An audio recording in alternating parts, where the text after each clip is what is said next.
Hello friends, welcome to my channel Sushant. Today we are at the next topic, that is the endgame studies explained. We are at the 43rd position of our topic. We have got a relatively easy position. Position emphasizes on the power of double rooks on the 7th rank. We know that two rooks, when they occupy the 7th rank, usually the position is winning, and this study emphasizes that. So this is the position with white to play and B. Some moves are easy to find. There is one move which is slightly difficult to find though. So what we see here, one rook is able to enter the 7th rank very easily. So the first move is a very easy candidate. We have just few candidates here, re7 check and rd8. Nothing much going on. The game is won by white because of the poor placing of the black king, and the g8 rook is also somewhat misplaced. So white starts with re7 check, king h8, and this is the first hurdle. What should white do here? Because rook into d8, rook d8 frees his position. Instantly going rook d7 doesn't help, because rook just trades rook into d7, rook d7, and the g8 rook moves away, and it will be a drawn game. But white has a very strong move, king h6. So after re7, king h8, king h6, we see that d1 rook cannot be taken because of rook h7 mate.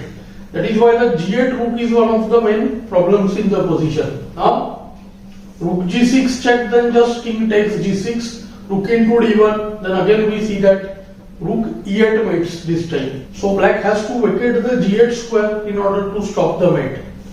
g8 rook cannot move up because d8 is hanging. So the only move, rook g e8. And this is the position where it looks like it's not very clear how to win. Let's look at some candidates there. One main move after rook e8 is rook h7 check, kg8, rook g7 check, king f8, rook check from f1. When we see that white is mating black, but the problem is after rook g7 check, king just goes to h8, and after rook h7 kg8, if rook g1 is played, king can easily go to f8, and then there is no mate. Let's play the moves and see.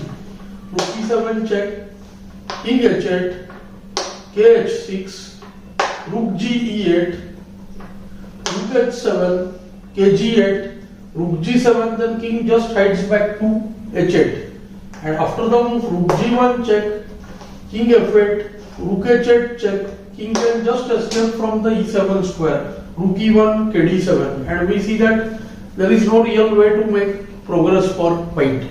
After rook h7 check, king can just run away from the d6 square. So what should white do? It's interesting to know that from this position white has got a forced mating file. We see that the both black rooks on e8 and d8 are unable to leave the first rank.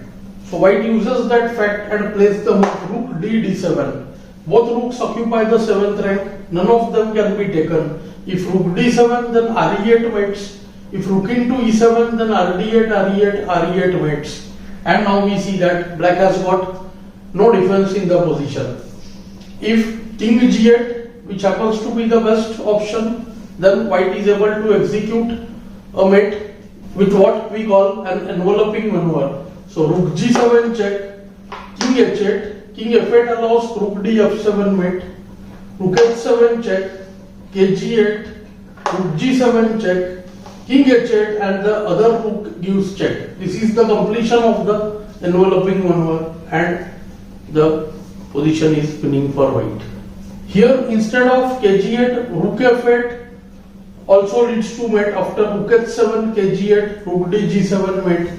Rook goes to a8, then also similar mate, rook h7, kg8, rook g7, king f8, and rook h8 mates, and white wins. I hope you are finding these lessons useful. Do like, share, and subscribe the channel. Thanks for your time.